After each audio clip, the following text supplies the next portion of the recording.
Hello everyone, welcome to Law Maven Academy. आज हम discuss करेंगे सीएलपी का chapter number 7, charges. As you all know, Companies Act 2013 29 chapters में divided है। Total number of sections है 470 और इसमें 7 शेड्यूल्स है। चार्जेस से रिलेटेड सेक्शंस है सेक्शन 77 से 87 कंपनीज एक्ट 2013, और इसके साथ आपको companies registration of charges rules 2014 भी पढ़ना चाहिए for better understanding. Very easy and very important chapter. तो शुरू करते हैं। Charges means right of A creditor on the assets of the company. Charge का मतलब होता है कंपनी के एसेट्स, कंपनी की प्रॉपर्टीज पर किसी क्रेडिटर का right. Banks, financial institutions, lending institutions, debenture holders creditor हो सकते हैं। एक एग्जांपल देखते हैं। सपोज एक कंपनी है एबीसी लिमिटेड। कंपनी के डायरेक्टर्स बैंक को अप्रोच करते हैं, let say SBI bank. SBI bank manager के पास जाते हैं और कहते हैं कि we need loan. Bank manager पूछता है कितना चाहिए, कितने टाइम के लिए चाहिए, और क्या प्रॉपर्टी गिरवी रखोगे। सिंपल सी बात है, लोन लेना है तो सिक्योरिटी देनी पड़ेगी। सिक्योरिटी दो, लोन लो। अगर कोई कंपनी बैंक से लोन लेना चाहती है तो बैंक को कोई प्रॉपर्टी गिरवी रखनी पड़ती है। बैंक को कोई प्रॉपर्टी एज सिक्योरिटी देनी पड़ती है। वो बिल्डिंग हो सकती है, फैक्ट्री हो सकती है, वो मशीनरी हो सकती है, वो स्टॉक हो सकता है। जब कोई कंपनी कोई प्रॉपर्टी गिरवी रखती है तो चार्ज क्रिएट होता है, जिसकी इंफॉर्मेशन कंपनी को आरओसी को देनी होती है। ये चैप्टर जो कंपनी ने एसेट्स गिरवी रखे हैं उसके बारे में बात नहीं करता। आपने जो गिरवी रखने का काम किया है, आपको इस काम को आरओसी को बताना पड़ेगा और रजिस्टर करवाना पड़ेगा। और ये चैप्टर बात करता है चार्जेस की, जो कंपनीज एक्ट 2013 के सेक्शन 77 से 87 तक की बात करता है। इस केस में बैंक क्रेडिटर है। अगर ड्यू डेट पर कंपनी लोन रीपे नहीं कर पा रही तो बैंक उस प्रॉपर्टी पर कब्जा कर लेगा, बैंक उस प्रॉपर्टी का पोजीशन ले लेगा और फिर ऑक्शन करके अपने लोन का अमाउंट रिकवर कर लेगा। आपने सुना होगा विजय माल्या के बारे में। विजय माल्या की कंपनी किंगफिशर ने लोन लिया था और फिर किंगफिशर ने लोन रीपेमेंट में डिफॉल्ट किया था। क्योंकि लोन सिक्योर्ड था, चार्ज क्रिएट किया हुआ था, बैंक ने प्रॉपर्टीज बेचकर लोन का पैसा रिकवर कर लिया। तो चार्ज राइट है किसका? क्रेडिटर का। किसके ऊपर? कंपनी के एसेट्स, कंपनी की प्रॉपर्टीज पर। Charge is the right of the creditor on the assets of the company. किसी कंपनी के एसेट्स गिरवी होना छोटी बात नहीं है, आरओसी को तो बताना ही पड़ेगा। अगर चार्ज क्रिएट हो रहा है इन favour of any other creditor तो फॉर्म CHG 1 फाइल होगा, और अगर चार्ज क्रिएट हो रहा है इन फेवर ऑफ डिवेंचर होल्डर तो फॉर्म CHG 9 फाइल होगा। कॉन्ट्रैक्ट तो किया होगा ना बैंक के साथ, फाइनेंशियल इंस्टीट्यूशन क्रेडिटर के साथ, बस वही अटैच करना है CHG 1 या CHG 9 में। मॉडिफिकेशन ऑफ चार्जेस के केस में भी यही फॉर्म्स चाहिए। So charge must be registered with ROC within 30 days of creation of charge together with the instrument creating the charge. अगर 30 डेज में चार्ज रजिस्टर नहीं किया या नहीं कर पाए तो कोई बात नहीं, नेक्स्ट 30 डेज में कर लो। तब भी नहीं किया या नहीं कर पाए तो कोई बात नहीं, नेक्स्ट 60 डेज में चार्ज रजिस्टर कर सकते हो। इसको थोड़ा सा डिटेल में डिस्कस करते हैं। कंपनी को चार्ज को रजिस्टर करना है within 30 days of creation of charge.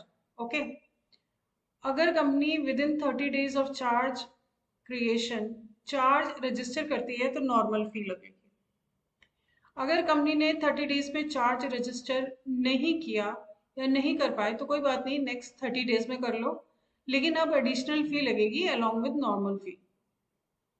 So after 30 days but within 60 days of creation of charge the company has to pay normal fee plus additional fee.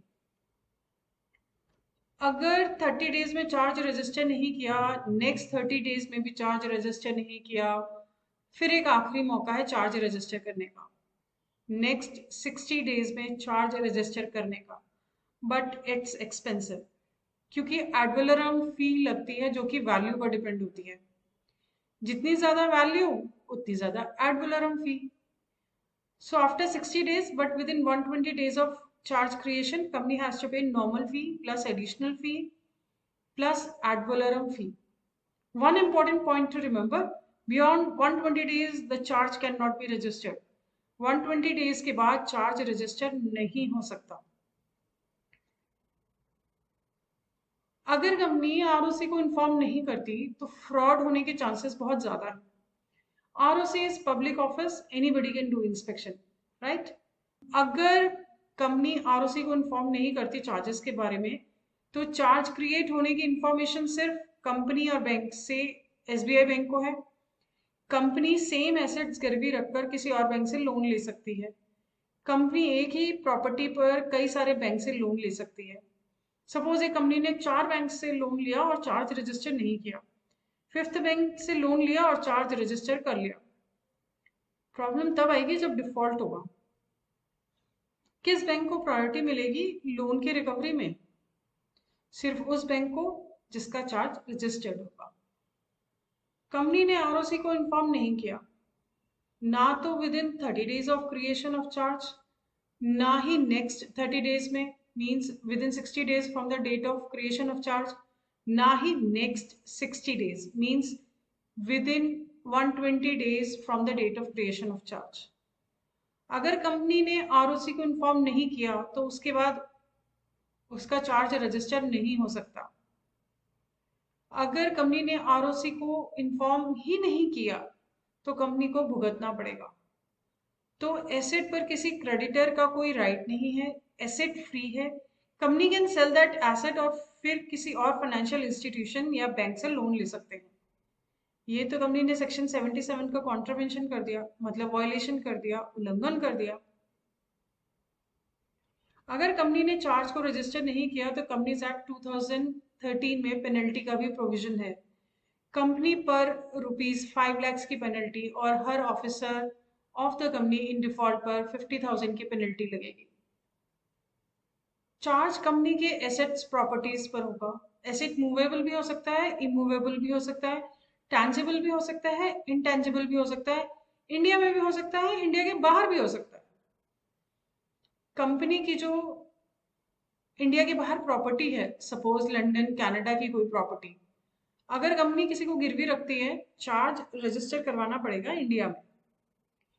Charge के case में property owner के पास ही रहती है, company के पास ही रहती है. जब owner ने गिरवी रख दी तो चार्ज कहलाता है. क्रेडिटर के पास प्रॉपर्टी का अधिकार नहीं होता, प्रॉपर्टी क्रेडिटर के पोजीशन में नहीं जाती. A charge is a form of security for a loan under which certain property is agreed to be charged. Charge loan के लिए एक तरह की सिक्योरिटी है जिसके अंडर ये तय किया जाता है कि कोई खास प्रॉपर्टी चार्ज की जाएगी. Charge is a right created by a company the borrower. Charge एक राइट है, एक अधिकार है जिसे कोई कंपनी या बोरोवर या बोरिंग कंपनी, आप ये भी कह सकते हैं, क्रिएट करती है ऑन इट्स एसेट्स और प्रॉपर्टीज और एनी ऑफ इट्स अंडरटेकिंग्स. अपने एसेट्स, प्रॉपर्टीज या अंडरटेकिंग पर प्रेजेंट एंड फ्यूचर, प्रेजेंट या फ्यूचर के, in favour of a financial institution और बैंक और एनी अदर लेंडर और लेंडर्स, किसी फाइनेंशियल इंस्टीट्यूशन, बैंक या किसी और लेंडर के फेवर में which has agreed to extend financial assistance, जो फाइनेंशियल असिस्टेंस देने के लिए एग्री हुए हैं. चार्ज क्रिएट किया जा सकता है loan agreements, hypothecation agreements, mortgage deeds, other similar agreements execute करके, जिन्हें बोरोइंग कंपनी को लेंडिंग इंस्टीट्यूशंस और बैंक्स के फेवर में एग्जीक्यूट करना जरूरी होता है. हो सकता है कंपनी ने प्रॉपर्टी को मॉर्गेज किया होगा, हो सकता है कंपनी ने लोन एग्रीमेंट किया होगा, हो सकता है कंपनी ने हाइपोथिकेशन एग्रीमेंट बनाया हुआ हो सकता है कंपनी ने प्लेज किया हो. चाहे आप किसी भी मोड से चार्ज क्रिएट करो, फर्क नहीं पड़ता. अब देखते हैं चार्ज की definition as per Companies Act. An interest और lien created on the property और एसेट्स ऑफ ए कंपनी. यहाँ पर कंपनी कौन है? कंपनी वो है जिसने पैसा बोरो किया होगा. आप यहाँ पर इसे बोरिंग कंपनी भी बोल सकते हो. एन इंटरेस्ट और lien created on the property और एसेट्स ऑफ अ कंपनी और एनी ऑफ इट्स अंडरटेकिंग्स और both as a security and includes a mortgage. Generally अगर बात करें तो मॉर्गेज और चार्ज में डिफरेंस होता है. मॉर्गेज के केस में कई बार क्रेडिटर का राइट क्रिएट कर दिया जाता है, पोजीशन भी क्रेडिटर के पास चला जाएगा. लेकिन चार्ज के केस में कंपनी अपनी प्रॉपर्टी को एंजॉय करेगी, यूज करेगी, उसके ऊपर रेस्ट्रिक्शन ये लगेगा कि वो बिना चार्ज होल्डर की परमिशन के बेच नहीं सकती. Company can not sell the property. Charge is a general concept and it covers each and every mode of creating the security on the assets of the company for the purpose of securing the repayment of any debt due by a company. Charge एक general concept है और इसमें company के assets और properties पर security create करने के हर उस तरीके को कवर किया जाता है, इंक्लूड किया जाता है जिसका पर्पस कंपनी पर ड्यू किसी भी लोन की रीपेमेंट को सिक्योर करना होता है. चाहे आप किसी भी मोड से चार्ज क्रिएट करो, फर्क नहीं पड़ता. कंपनी ने लोन लेने के लिए अपने एसेट्स को एज सिक्योरिटी यूज किया क्या? अगर जवाब हाँ है तो आपने सिक्योरिटी को क्या नाम दिया है कोई फर्क नहीं पड़ता. चार्ज क्रिएट हुआ है मान लिया जाएगा और आपको सेक्शन 77 से 87 के प्रोविजंस को फॉलो करना पड़ेगा. एक क्वेश्चन देखते हैं, प्रैक्टिकल क्वेश्चन है. There are two companies, ABC Limited and XYZ Limited. ABC Limited took loan from the bank and XYZ Limited gave guarantee on its property. दो कंपनीज हैं, ABC Limited and XYZ Limited. ABC Limited bank से loan लेती है and XYZ Limited अपनी property पर guarantee देती है. Charge कौन सी कंपनी फाइल करेगी? Answer is very simple. कौन सी कंपनी के एसेट्स पर चार्ज क्रिएट हो रहा है? एबीसी लिमिटेड के लोन के लिए XYZ लिमिटेड अपनी प्रॉपर्टीज गिरवी रख रही है सिक्योरिटी. एबीसी लिमिटेड की तो कोई प्रॉपर्टी ही नहीं है पिक्चर में. लोन बेशक एबीसी लिमिटेड ले रही है पर एसेट्स XYZ लिमिटेड के हैं. XYZ limited is giving its asset as security to bank for loan to ABC Limited. Therefore, charge will be created in the XYZ Limited. अब discuss करते हैं essential features of charge. First is there should be two parties to the transaction, the creator of the charge and the charge holder. यहाँ पर दो parties होती हैं. जो party charge create करती है, the company on whose property the charge is created, उसको creator of charge कहा जाएगा. जिसके नाम पर चार्ज क्रिएट किया जा रहा है, the one who lends the money, उसको चार्ज होल्डर कहा जाएगा. जो एग्जाम्पल डिस्कस किया था, company ABC Limited will be called charge creator and SBI Bank creditor will be called charge holder. Second is there must be a subject matter for which the charge is created. The subject matter of the charge may be on current or future assets and other properties of the borrower. कई बार ऐसा भी हो सकता है class of assets हो. Suppose आपने electronic items खोला, this is class of assets. आज कुछ आइटम्स नहीं है, फ्यूचर में ऐड हो जाएंगे या फिर आज जो आइटम्स है उनको बेच दिया जाएगा और नए आइटम्स खरीद लिए जाएंगे. आपने स्टॉक बोला, स्टॉक तो बढ़ता घटता रहता है, it means class of assets. तो क्लास ऑफ प्रॉपर्टी पर भी चार्ज क्रिएट किया जा सकता है, किसी एक प्रॉपर्टी पर भी चार्ज क्रिएट किया जा सकता है. तो चार्ज बेसिकली एक सिक्योरिटी है जो कि लोन और डिवेंचर के अगेंस्ट में किया जाता है. द सिक्योरिटी में be provided either by way of mortgage, hypothecation, pledge और लियन. किसी भी तरह से हो सकता है. Third is there must be an agreement between the two parties specifying the security rendered for repayment of borrowed money together with the payment of interest at the agreed rate etc. दोनों parties के बीच एक agreement होना चाहिए जिसमें borrowed money की repayment के लिए दी गई सिक्योरिटी साथ ही एग्रीड रेट ऑफ इंटरेस्ट की पेमेंट को क्लियरली स्पेसिफाई किया. तो ये था आज का वीडियो. उम्मीद करती हूँ ये वीडियो आपको यूजफुल लगा होगा. Don't forget to like, share and subscribe. Thanks for watching.